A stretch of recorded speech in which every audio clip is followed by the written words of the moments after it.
The Aggies, the Jazz, the high schools. If it's the sport you care about, we're talking about it. The Full Court Press on Sports Talk Radio, 106.9 FM, 1390 AM. The Fan.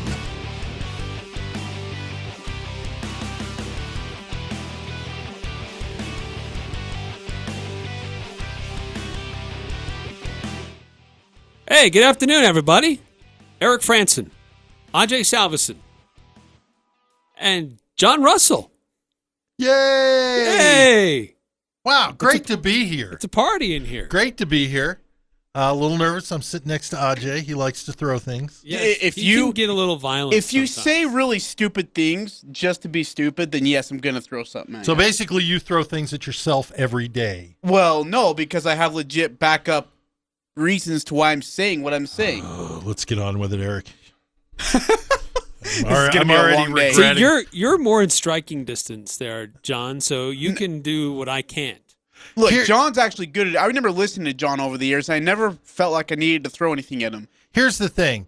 I think most of our listeners have seen the video clip. The poor young lady that went to throw the first pitch out and nailed the photographer. Oh, yes. Who was like at a 45-degree angle, wasn't even close. I'm about 45 degrees from Ajay, so I'm afraid that if he throws something at you, it will hit me. him. So that's what I'm more worried If anything, about. it's going to ricochet off the something and drill you. Hey, we're excited to have you. This is going to be fun. Great to be here. Honestly, no, really, this is cool to have Jon you around. Russell, Full Court Press alum. You can also hear him after the Aggie basketball games. Does an incredible on job. KVNU Aggie Oh Call. my gosh. Yeah, very excited about. I'm ready for basketball to start. I know we've got football before that, but with Kata coming back, everything that's happening, I think Mr. Merrill, because I call him that because he's awesome. Did you see Andy Katz put together? He went through different regions of the country, and here's my top 25 players for this region. And in the West region, Sam Merrill is his number 5 guy. Yeah, Where's Namish? don't doubt it. And I think really we're going to talk about lots of other things today, but just with the way the season ended, I'm a little disappointed with some Aggie fans. This is a team that was picked at the bottom of the Mountain West coming into the conference, and with Yeah, I what they agree. did to run up, really, Washington, the Pac-12 really was looked down upon last year, but Washington was a really good team, especially defense. They played a defense that the Aggie basketball team had not seen all year, and they got caught in it. So I'm really excited about it. Football's going to be amazing. Don't want to get past that, but it's summertime. And I'm happy to be here, and I'm happy to be with you guys. No, it's going to be fun. But We're only excited an to have you. hour? I thought it was 3-4 hours. And, We did, and then Eric's like, look, I'm going to Jamaica or Siberia or something like that. And Jamaica or Siberia. Siberia. I mean, it's something like that. it's just choices. It's just a 25-minute drive from each other. No, this is great to have you along, John. It's going to be fun. By the way, to answer your question, Andy Katz does not have Namish Keta in his top 25. How do you not have... Okay, with all due respect to Sam, great basketball player, don't get me wrong, but that team went as far as Namish took him last year. Am I way off guard in saying that? But Well, hang on. Let me double check there. These are his favorites for the Jerry West Award. okay, that Okay. makes All right. sense. There we go. That's an important clarification. although, So Sam Merrill, number 5 in the country, not just in the West. So I apologize. I missed. Way to do your research Misread before that. you read that on air. I think, Kata, you tell him that, he'll take offense to that and he'll be like, I'll play Isn't it guard. crazy? I can do that. John, that we'll have not one but 2 players competing for Mountain West Player of the Year this year on the same team. Yeah. Well, it's again. I'm sorry to have gotten distracted. we're Got good. us sidetracked. But those 2 guys, everybody's going to know what they're getting out of them. I think the key to the Aggie basketball team this year are going to be those supporting players. Sure. And that sounds kind of standard coach speak kind of thing. Kata and Merrill are going to do the job. I go back in the days, love him or hate him, Kobe Bryant. When they won was not when he scored 50, 60 points. It's when everybody else got involved and was able to participate, able to, get a touch on the ball, get a basket, do something. I think that's what's going to happen with the Aggies. Merrill's still going to put up his quiet 20, which he seems to do every night. Cada's still going to have several dominant defensive plays, and hopefully his offensive game improves. But it's going to be the other guys that step up, and that will be the difference between making a nice little run in the tournament and just getting another invite. Sure. Got a lot to get into. Ricky Rubio again. We briefly went over his comments yesterday where he said on a Spanish radio, or I guess in Spain on a radio station, where he was told that, or he claims that Utah told him he's no longer a priority to the team. What's next for the Utah Jazz? Anthony Davis, as you already heard, I guess New Orleans has announced that they are absolutely looking and are open to trade talks for Anthony Davis, which means Anthony said thanks, but no thanks. I'm ready to move on. What does that mean for the rest of the NBA? Free agency. I know we've said this 1,000,000,001 times, Eric, ad nauseum. But free agency this summer is going to be the most chaotic free agency. And I love what John said off the air after a show. He has said it's just that first domino to fall, and then everything else is just going to go with it. Whether they all fall in order or not is yet to be seen. But that first domino, whether it's Kevin Durant, Anthony Davis, Kawhi Leonard, after all that, then we'll see. I would suspect that Anthony Davis may be the first domino to fall. That might happen before the free agency period opens up. But would you wait till after the... Okay, now, bear with me here. But the draft opens up, June 24th, right? When the New Orleans Pelicans take Zion Williamson. Wouldn't you wait to see what the Knicks offer you for Anthony Davis? Would you wait till the draft night or after the draft? Maybe New York wants to move up in the draft. Yeah, good point. For what? To get Zion. They aren't. What would you possibly give to New Orleans to get Zion? I don't know. We'll give you James Dolan and half of Madison Square Garden's concession stands. What are you going to give them? Knicks aren't getting Zion. Let's just be very clear about that. But the question is, what does New Orleans want their team? How do they want to build around Zion and the other young stars that they already have? So what can they get in return for Davis? Yeah. And who are they eyeing? And, I think that I look to see New Orleans make a trade prior to the draft. And that doesn't necessarily mean that they're going to get a draft pick this year out of that trade. No, yeah, absolutely. But just simply the fact it puts them in a position where if they know Davis is going, you need to start rebuilding now. And the way to do it is through the draft. So if you can get New York to say, yeah, we'll give you our pick, or the Lakers say, we'll give you Ingram Kuzma and our number one pick, that puts New Orleans in a position where they can say, okay, we know that we've got the number one pick, which we know is going to be Zion. And then the Lakers are what? They're sixth? No, they're fourth. They're fourth. So you've got the first and fourth, and you want to know that in advance of going into the draft. You That's don't a good want point. The night before sitting there going, oh, surprise. Yeah, we know we've got Zion, but where do you want to go with number 4? And who's not to say that they don't turn around and whatever pick they trade for, go to somebody else and say, we like the 4th pick, but we really like Derek Favors, and not that this is going to happen, but, we're going to give you the number 4 pick for Favors. There's so many pieces that come into play. I'm with you. I don't see Zion going anywhere else, but it's other picks. What could happen? Eric, let me ask you. If you're New Orleans, you're asking for the highest bidder, right? The highest price. You want gold, Frankensilver, what else? Whatever you can get from anybody. Did you say Frankenstein? I want Frankensilver? No, you want Frankensilver. I want gold Frankensilver. Yeah. Isn't that like that? Yeah, that's like what is that, on a bronze platter? It's gold Frankensilver. He's an agent, isn't he? He's an agent for something. Leave me alone. The bullianism is a real thing. What no, it's that what's that Christmas song? They get gold and Frankensilver or something like that? Frankincense and myrrh. What? Merv? Not Griffin. Not many people will get that joke. We're really off topic. Yes. Okay, so let me ask you, what do you ask for if you're the New Orleans Pelicans from whether it's Boston, LA, because they're going to be getting offers from all 32 teams or whatever, but Boston, LA, the teams who can really give you a lot. How many picks you asking for? what are you asking for? This price is going to be huge. Well, one thing that I heard just this afternoon is that his agent came forward and said there's really three players that he potentially wants to go to. He wants to go to the Clippers, the Lakers, or the Knicks. We're talking AD. Boston has way too much to not be included in that. So are they just saying that as a bargaining, as a negotiation point to say, hey, Boston, we're not interested. And then Boston say, look, we want him. We're going to give you the farm.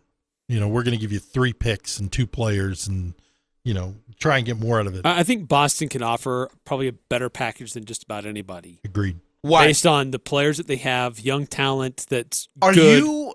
But then they also have, with some of the things they've done here recently in other trades, they have other lottery. That's true. In the picks in this draft that they can use. So I think Boston has the most resources available to make a trade. Look, if you lose Kyrie Irving, you're most likely losing Terry Rozier. His comments after the day after the season was over was, he's pretty much like, I'm out. I'm done with this whole project. This is a joke. So are you willing to really give up the future just to get Anthony Davis in Boston? You think you can't. If Kyrie's gone, you think Rozier? See, I think that's where Danny Ainge has to come back and say, we blew it. Dude, yeah, sorry. I agree. We dropped the ball on that agree. one. Kyrie, we're letting him go. This is going to be your team. And then on top of that, we're bringing Anthony Davis in. Yeah. And you've got all these other supporting players that are, you go down Tatum and Smart. And, of course, Haywood. It depends on who they get rid of. Haywood. Is it? Oh, wait. I'm sorry. You weren't joking. And the other question is, now Golden State, they got to understand that they can't spend the bank anymore. They already got to pay Steph Curry. Klay Thompson, though he's no longer available for a Supermax, he's still going to get paid from a lot of teams. He's going to get offers from a lot of teams. If Durant decides to stay, that $35.2 million, you got to pay him. If Draymond Green, you got to pay him as well. And they got to pay a couple of bench guys. So at the same time, I think some teams are going to wait and see what Golden State does, whether it's Durant, whether it's Thompson, if he decides to just pull out and go to free agency. No NBA team is going to sit and wait. They're all going to throw out their own offers. No, they won't. They're going to try to do what they can to get the players that make them best. Everybody in 2010, everybody waited for LeBron to go to Miami, and then people went nuts. And then teams were like, okay, well, this is what we can get. Boozer then went to what? Chicago?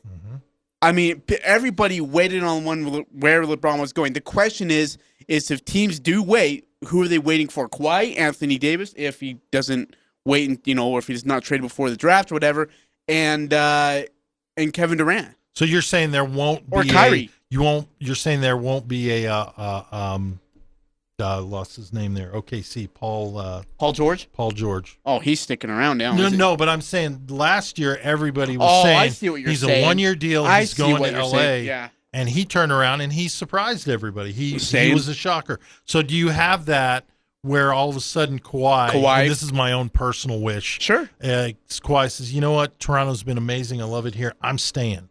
So, and then with that, does that affect other players? And they're like, wait a minute. If you're staying, this team's loaded again, and Milwaukee's still here. Maybe I'll just hang out in the Western Conference with my loaded Golden State team. Does Kevin Durant get scared of Kawhi staying in Toronto and saying, I ain't touching New York? No. You don't think so? No. I don't think so. It's too big of a market. It's kind of interesting in my mind how he's almost become a bit of a villain in Golden State. That, everybody loves Curry, everybody loves Thompson. Draymond's kind of become the guy, Iggy's the guy, and all of a sudden you're getting this talk that Golden State is better without Durant, which is the most absurd thing you could possibly state. But he's almost become a villain now, and I just think he wants out. I think there's no reason for him to stick around. He's got some championships. The next thing on his radar is to say, I'm going to go somewhere and create my own. What do you mean there's no reason for him to stick around? If you still got Curry, Thompson, and Green, and you get $35.2 million, and you're playing for a team that's probably going to, if you play for that team, you know you're going to win another championship. But these guys play on ego. He wants to be able to say, I went to New York. I brought New York back from the dead. You aren't going to if Kawhi stays. If Kawhi stays and Milwaukee's Milwaukee, you ain't going anywhere. Well, I wonder about Milwaukee. But it's still Kevin Durant. Yeah. Hey, Kevin Durant's not going to – he's not LeBron James. LeBron James is the only player besides Michael Jordan in NBA history to be able to take a mediocre team But that's exactly what he wants. See, you're missing the point. That's exactly what he wants. He wants to say Michael did it, LeBron did it, and now Kevin Durant can put Kevin Durant on that Durant's list. not good enough to do that, though. Kevin Durant is not good enough to do that. LeBron James and Michael Jordan will be the only two players to ever be able to do that.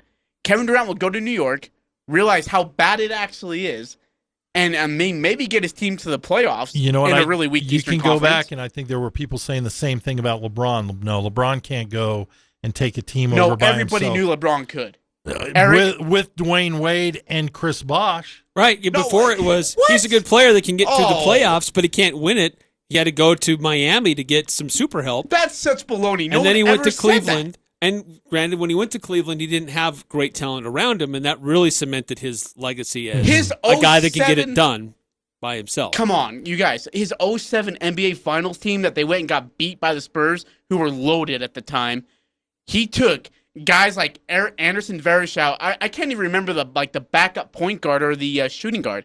I can't remember half the guys on that basketball team. There was, Larry Hughes, I think. I mean, guys, this was a garbage basketball team that he took in a loaded Eastern Conference at the time that included the Pistons and got his team to the NBA Finals. Everybody knew LeBron was capable of doing it. He just went to Miami because Dwayne Wade, his friend, was there.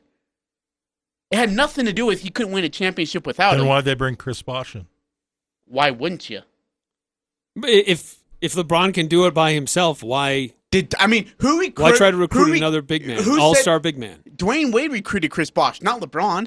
LeBron, maybe came in and offered some advice, suggested, and said, yeah, you should come on over. Had nothing to do with LeBron James saying, I need help, give me Chris Bosh. Had nothing to do with that. LeBron knew him and Dwayne Wade alone could win an NBA championship. Absolutely. We'll never find out, but you go back to that time, and that was the whole discussion. It was the discussion of the next super team. You'd gone from Kevin Garnett, Paul Pierce, and three-pointer. They've been Ray Allen. Ray Allen. Been off the air too long. You went from that super team to creating the next super team, and that was the idea. The idea, plain and simple, was could they have won a championship? Yes. Would they have won a championship? Don't know. You add Bosh into the mix, whole different dynamics to it. Bosh wasn't the reason they won an NBA championship.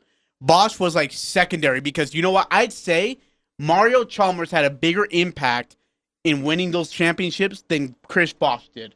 Well, I go back to you look at the Bulls, and I don't think the Bulls have the run that they do without the supporting staff or supporting cast, without Scottie Pippen, without John Paxson and then Steve Kerr, without the big three-headed centers, without, who was it, Cartwright, Wennington, and there was one other in there, Luke Longley. Oh, yeah. Would they have been in the mix? Heck yeah. Would they have been pushing championships or conference finals, maybe even go to championships? Yes, they would have. But, I go back to the Jazz. You look at the Jazz when they had, Stockton and Malone. Hornacek, heck of a shooter, great player, but they didn't have that dynamics. I'm not saying that Chris Bosh won it for him, but I think that he was that extra piece that they needed to win it to make it a little easier for him. All right, let's discuss coming up on the other side. What do the Jazz need to do to be in a position to compete in the West? Hey, really, and then by the way, later in the show, can we discuss something that you found on Twitter? That's actually a pretty big deal about USU versus Utah. Can we discuss that later in the show? Sure, if we have time. If we do, I think we will. It's because it's so good, and you brought up such a great point to it. We have to hit that. We're also going to discuss the stat that blew our minds. We do that on Tuesdays. I'm excited to see what Jon Russell has to share with us as well. Oh, boy. And Player of the Week. We'll get into all of that coming up after this timeout here on the Full Court Press on 106.9 FM, 1390 AM, The Fan. The new home for the Full Court Press. Weekday afternoons from 4 to 6 on Sports Talk Radio, 106.9 FM, 1390 AM, The Fan.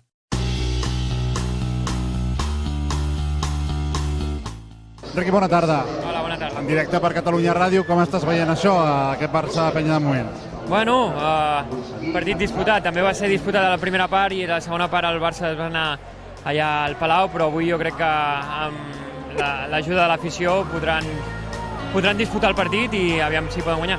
El Riqui torna a casa, el Riqui està de vacances. Senyores, aquests dies jugar a bàsquet, tens mono ja o què? Sí, enyoro, però bueno, també va bé descansar de tant en tant, però sí que és veritat que vinc a veure... Es la música! 106.9 FM! The Fan! We got to That's have John my give us an Spanish. intro, too.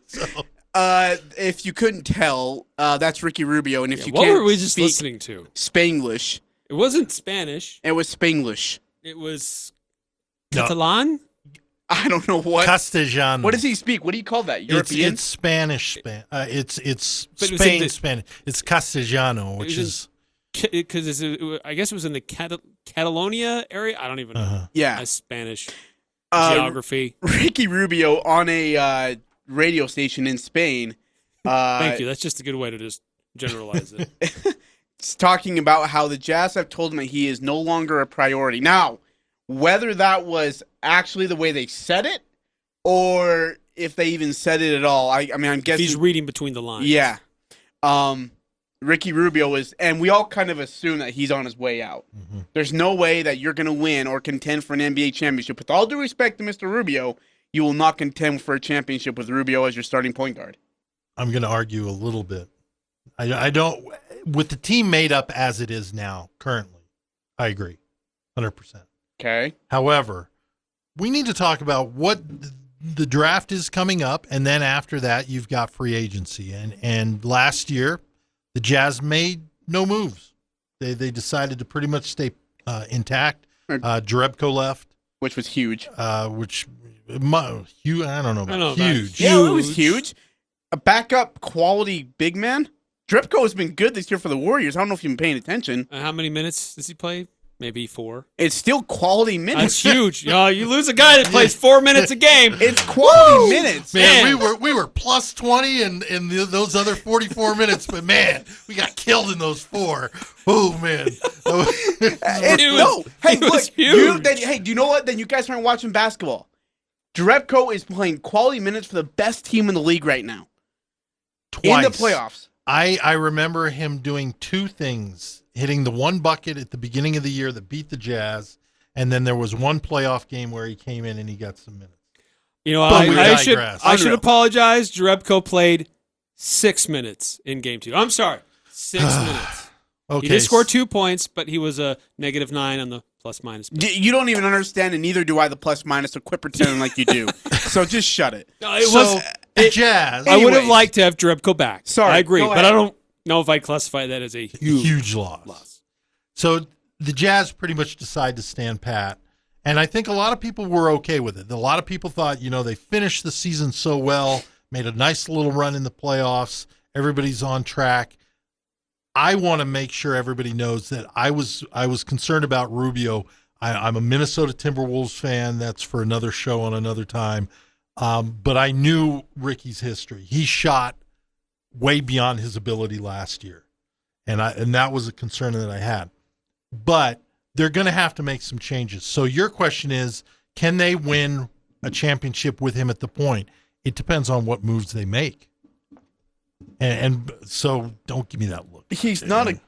Well, the thing with Ricky Rubio Oh. is I think he's a guy that he can be a facilitator. Mm-hmm. I think that he can get to the rim at times and do some things and attack the basket, but teams know he can't hit an outside shot. Exactly. So they can slough off of him when he's out on the three-point line and then double down on somebody else and clog a lane or get it sticky somewhere else. And his shot was better last year than it was this year, and that's a real problem. Yeah. If a guy's not improving his shot, if it regresses, man, it got exposed. And Jazz needs somebody else who can facilitate and shoot. And Ricky Rubio's not that guy. That's the question, and that was the point I was getting at, is that if you end up with 4 other guys on the court that can create for themselves, can shoot, you want a guy that maybe is not looking for a shot that can control the offense, which Rubio does a good job at. He does control the good. So obviously now you're not watching any basketball. He doesn't have the outside shot. I agree with that completely. But if he has other sources, and we saw that this last year where the Jazz struggled. When other people couldn't put the ball in the basket, he was of no help. I don't think he sticks around. And I don't think the Jazz should. Here's the thing, is he averages, I mean, look, you look at that Rocket series, he was horrendous. Absolutely horrible. He couldn't take care of the ball for the life of him. And you're right, his outside shot, I mean, he had a wide open 3 in the corner and he airballed it. Anytime he drove to the hoop, I mean, it was either, maybe 1 out of 5 times did he convert a layup. But he can't play good quality defense either. I don't think he's a great defensive player. He's an okay defender. You can't be an okay defensive player in the Western Conference. You can't be an okay defensive guy in the Western Conference. With him at the point guard, I don't care who you got on your team, you will not win an NBA championship with Ricky Rubio at point guard. Now, rumor has it, and it's by Sham, saying that D'Angelo Russell has 4 teams labeled on this list that he would like to go play for. Well, Bleacher Report has an article on this today. Help me out here. Pacers, Wolves. Pacers, T-Wolves, Magic, Utah Jazz. Thing is, he's a restricted free agent, so that Brooklyn can have the opportunity to match whatever offer he receives. But if they get Kyrie Irving in this Brooklyn chaos, somehow, for whatever reason, Kyrie goes to Brooklyn, they don't need to worry about matching that, right? I mean, you're not going to match D'Angelo Russell's contract if you get Kyrie. Am I crazy in saying that? No, well, there's no reason to. Yeah. That's a good way to put it. There would be no reason unless they, don't have another backup point guard, because Kyrie can't play 48. So if you go after D'Lo, we're assuming one that Kemba decides to stay in Charlotte to take the supermax of $221 million. We're assuming that that the asking price for Mike Conley is way, way too high, which I'm assuming it will be. So you have to make a trade to get Conley. Right. Yeah, and that's what I'm saying is the asking price from Memphis is 2 first-round picks, Derek Favors, and something else, a second-round pick. For a 31-year-old injury-prone point guard. Who is going to be getting 34.6 on the table from another team for playing 55 games last year.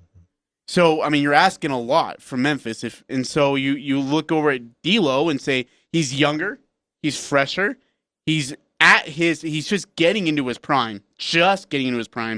That's a quality basketball player, but does he fit the Utah Jazz system is my concern, guys. He's a 4th-year player. Finished up his 4th year. 4th year, yep. He's a career season for him, averaged about 21 points a game and about 7 assists per game. So I like that stat right there. I like that. Went to his first All-Star game. Went to the playoffs, helped get his team to the playoffs. So there's a lot of things about D'Angelo Russell that I like. Absolutely. Here's a comment from him in the Bleacher Report. Well, this is according to New York Post, actually. He says, this is what D'Angelo Russell says. He says, it's more of just a waiting game as far as chess moves have to be made. There's a lot of big fish out there that have to find their destination, so I think I'll fall in line after that.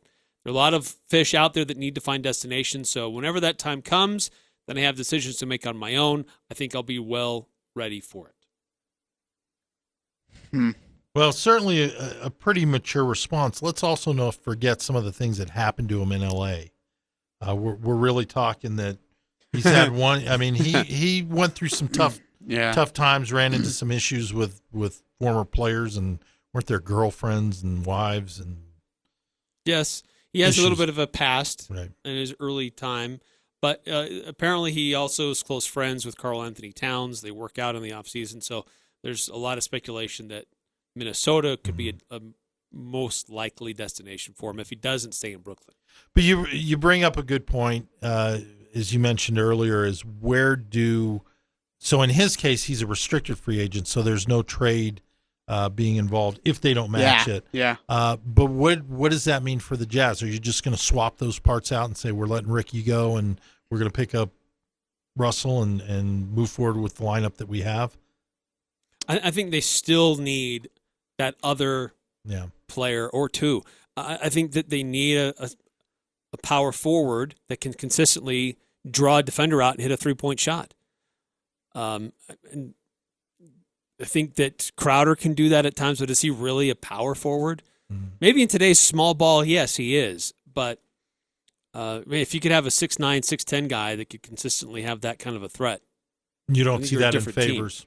No. Oh, no, Favors, no way. He's been trying. It's just not working. I mean, God bless his heart. He's definitely taken his looks at it, and I think there's times where it makes Quinn Snyder really cringe, especially during a game on an empty possession. Yeah. I think there's a lot of things that he can help your team with. The three's not one of them. No. If he's willing to be essentially play the role of a backup center to Rudy Gobert, but I don't think he is. I don't think he is. There's no way. And he's got a player option next year, right? Yes. Okay, so we're okay for now. But he's coming into an expiring contract, which makes him a valuable trade asset. We can't trade. You can't trade Favors.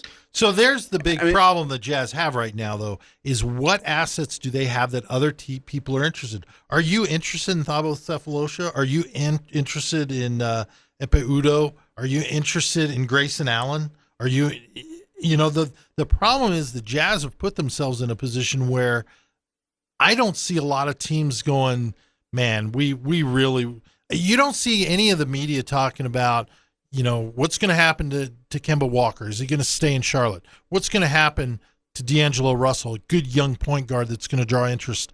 What's going to happen to Jay Crowder? That discussion's not being had, and the Jazz have put themselves in a position where really, when you think about it, other than, like you said, Eric, and you're right, with Favors in an expiring contract, he might be attractive, and he played well last year. I don't want to discount that, but he's not going to be your star go-to guy that's going to be one of those big three that Ajay clearly doesn't think is important because it's all about LeBron. Anyway. Did you ever read the book, Good to Great? No, I've not. So it says the enemy of great is good. The enemy of great is not bad.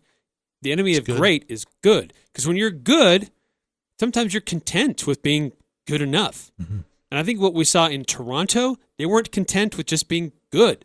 They traded away one of their beloved guys to get somebody who was great. And look where it's taken them. And they had a coach of the year, won a ton of games in Toronto.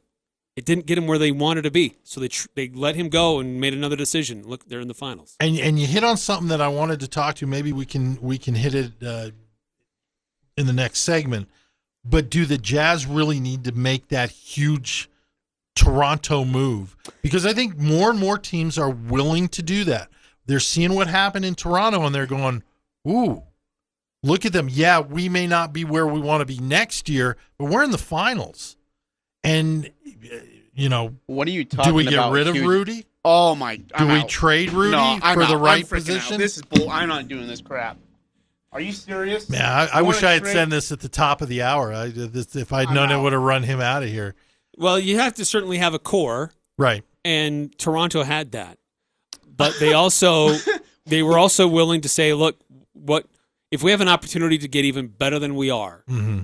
What do we need to do to become better than what we are? It's going to be uncomfortable, and people may not like it initially because we're going to trade away one of our beloved guys. You're not entertaining this, are you? No, I'm not saying you trade away Rudy Gobert. Okay. I'm not saying you trade because that would be silly. That'd be catastrophic to the organization. It would ruin him and set him back years and years that we could never make up. Right, because you have to recognize the special talent that you do have. Thank you. Okay, I'm back. We're good. Why'd you do that? You can come back. Why did you do that? Jeez, at least there's a little common sense. I mean, welcome, John, but Okay, quickly though, look, here's a quick rundown of some of the key shooting guards, especially because some of the other scorers that the Jazz probably should be looking at, and based on what they're working out in these pre-draft workouts, they're looking a lot at guys that can facilitate and score. Jimmy Butler probably not going to come to Utah. Klay Thompson, I don't see why the Jazz shouldn't make a run at him. I doubt they'll get him, but I think he would fit in very well with Jazz system.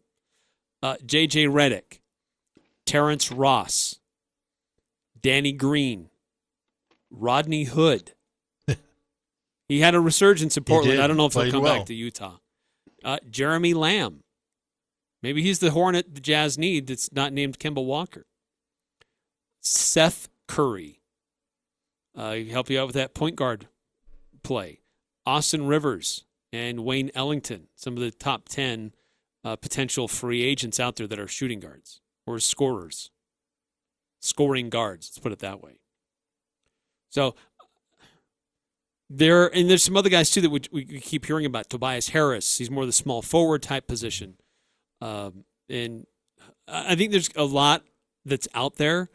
Question is, how will the Jazz fit into this frenzy that will start on June 30th? I think it'll start actually before then, leading up to the draft. So I think we're just a few weeks away. But because there's going to be some trades that will happen, then the draft will happen, and then it'll be free agency. And these free agents will look at what's this team doing? How aggressive are they?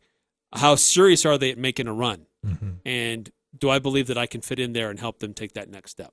Yeah, I agree. But my prediction is the Jazz will make some moves, but you're not going to see a big name coming. They're going to look for that up and coming guy, the guy that's had a couple of good years with a team, but because of the dynamics of the team, their ability to broaden their role is going to be limited, and they're going to look at the Jazz and go, okay, here's a team that offensively they need help. I can do that, and I can do it right away. Tobias Harris, I'm a big fan of him, and I'd love to know what's going through his head. Me too. But he's got to sit back and look at it. You're number 4. If they keep signing Embiid, Butler, if he sticks around, and Simmons, they're your first three guys. Do you want to be the number 4 guy? Or do you want to go to a place like Utah where all of a sudden you're going to be the number 2 scorer, offensive threat? And all of a sudden your vision, your visibility is a little greater. All right, we got to do this. We got to take a step aside. Another timeout here on the Full Court Press, and we got our player of the week. We want to talk about a stat that blew our minds, and let's get a little bit of College World Series, Softball World Series, and an interesting report in the Deseret News, a Q&A with the athletic director at the University of Utah, and we got to see how you react to what he had to say about Utah State. That's coming up ahead on the Full Court Press. The Full Court Press on Sports Talk Radio, 106.9 FM, 1390 AM. The Fan.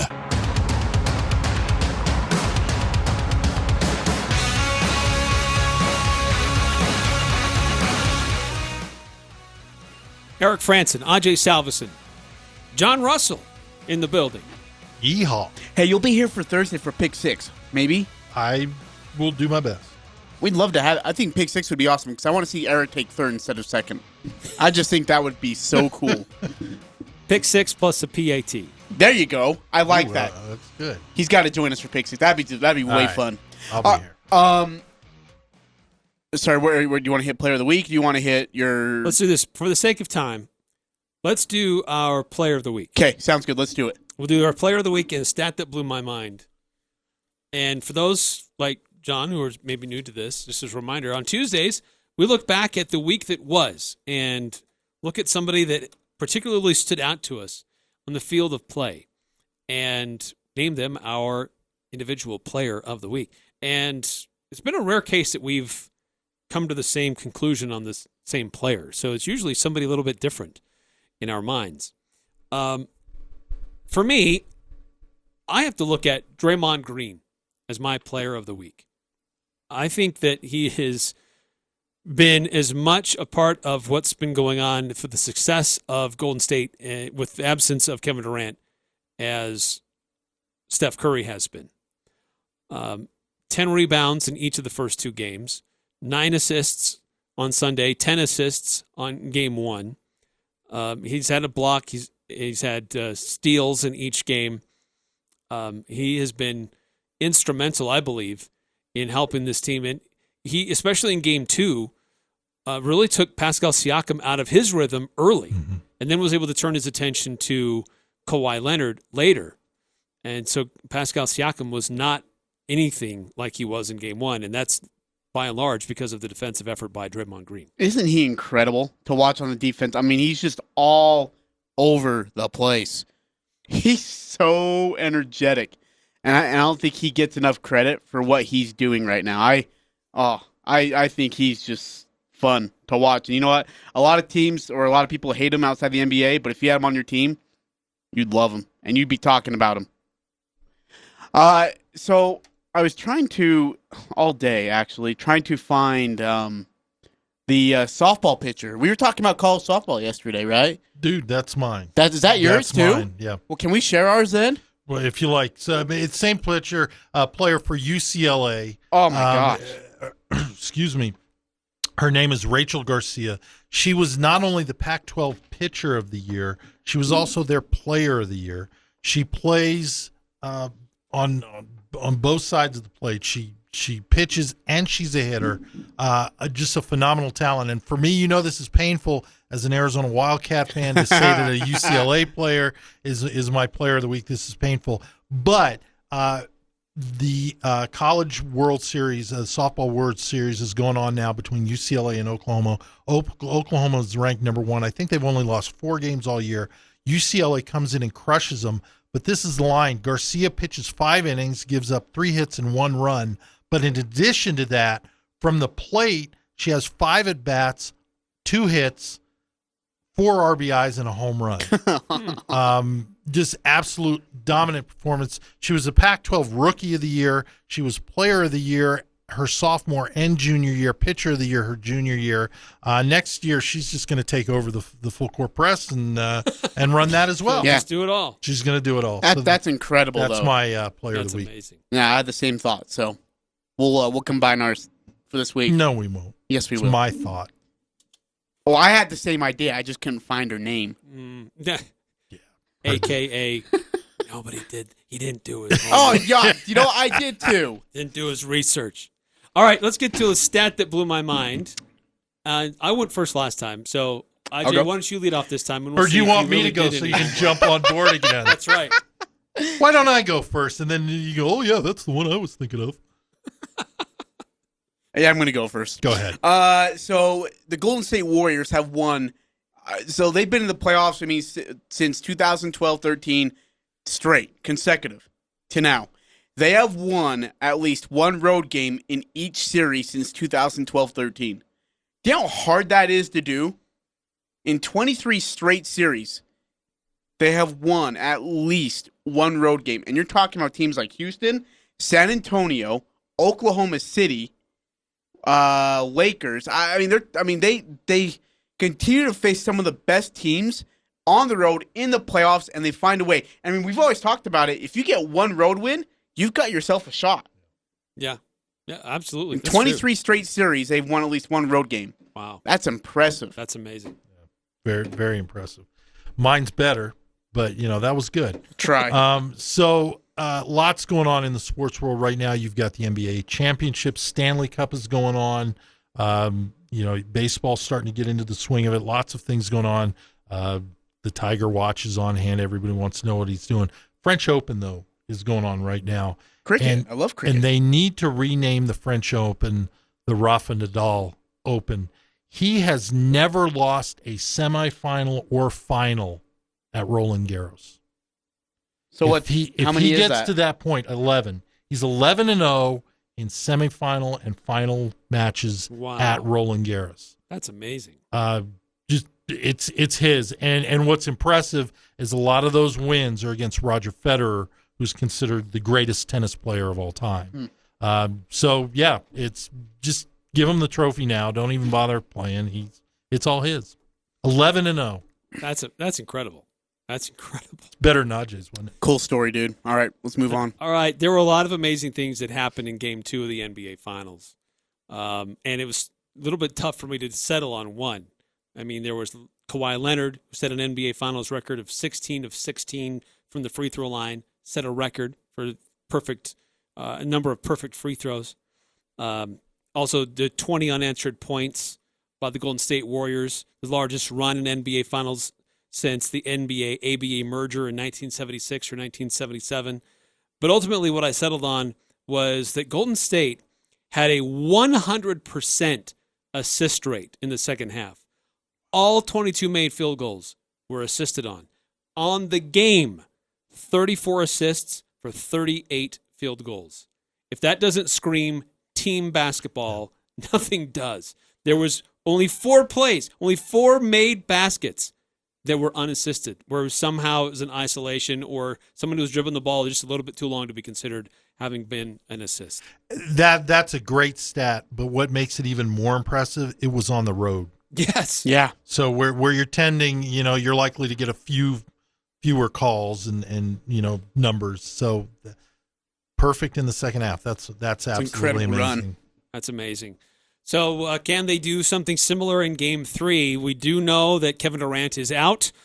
Klay Thompson is questionable. Is Iggy good to go? I believe Iggy is. He says he's going to go. Is available. Good. They're going to need him. Cousins should be available. Kevin Looney is out. Fracture, right? Yeah, he's out for the series. Oh. So it'll be a little bit different look for the Golden State Warriors in Game 3 when it shifts to California. Sure. All right, coming up next here on the Full Court Press, an interesting comment from the athletic director of the University of Utah about potential future games between the Utes and the Aggies on the football field. We'll talk about it next in the Full Court Press. The Aggies, the Jazz, the high schools, the Full Court Press on Sports Talk Radio, 106.9 FM, 1390 AM. The Fan.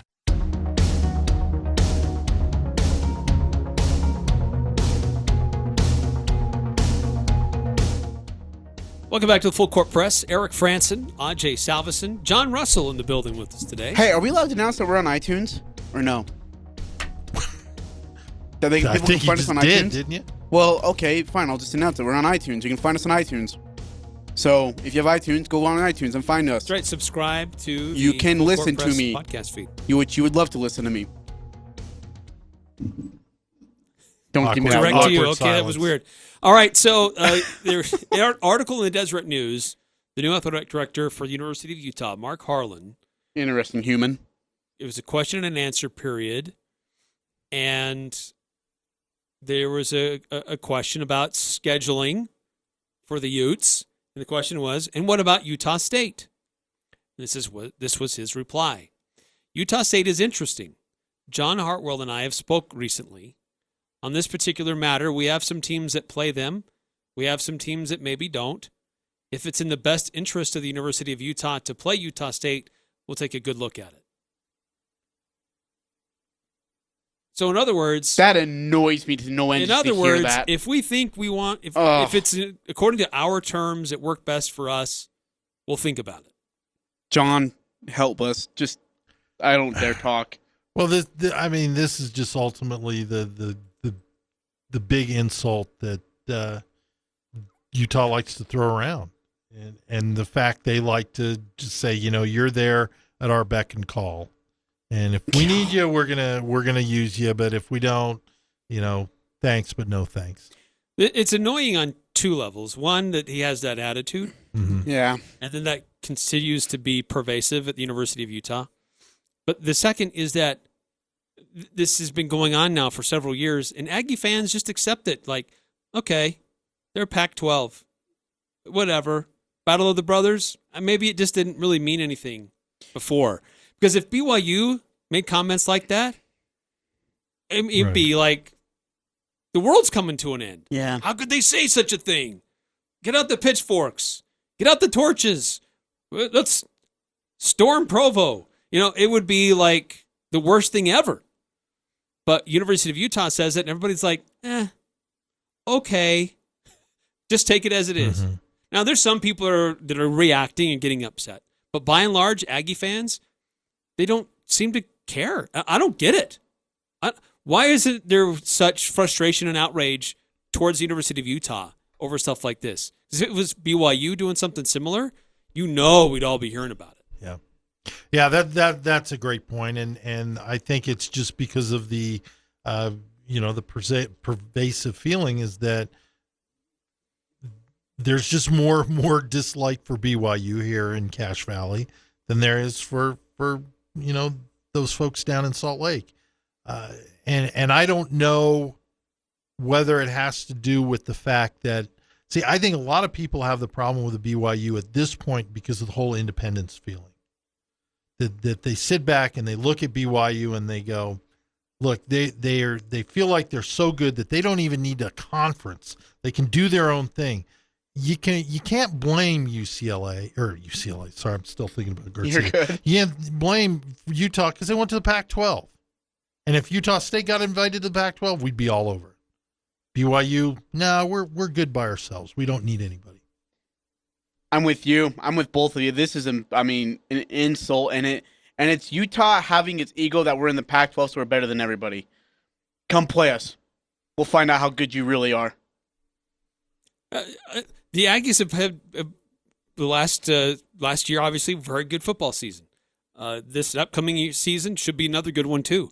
So it's not going to be this big blemish on your record or your strength. Yeah. If you Why play go play Utah Weber State? Right. Why would you be willing to play Northern Illinois? Mm-hmm. Why would you go to Fresno when you got somebody who will play you in your own backyard? That's frustrating. And you'll sell more tickets. It's crazy. Anyway, that's going to do it for us tonight. Odd Couple coming up next. See you tomorrow, everybody. I'm Dan Patrick, and this is Above the Noise. If you followed the Warriors' championship run, it's no surprise that Andre Iguodala hit a game-sealing 3 the other night. The 2015 Finals MVP has been hitting shots like that for a long time. But he'll never be a headline performer on this team. Players like Steph Curry and Kevin Durant are different. But time and time again, we're reminded it's not just the superstars that step up on the big stage. So often it comes down to someone like Iguodala, or Robert Horry, Mario Elie, John Paxson, Bruce Bowen, Steve Kerr. By now, we pretty much know what to expect out of the mega superstars. Now it's up to the role players. With the Raptors and the Warriors tied at a game apiece, who will step up next? An unknown like Quinn Cook or Alfonso McKinney for Golden State, or a key bench player like Fred Van Vliet for Toronto. That's one of the reasons the finals are so much fun. You never know exactly who will play a big role in determining the next NBA champion. I'm Dan Patrick, and this is Above the Noise.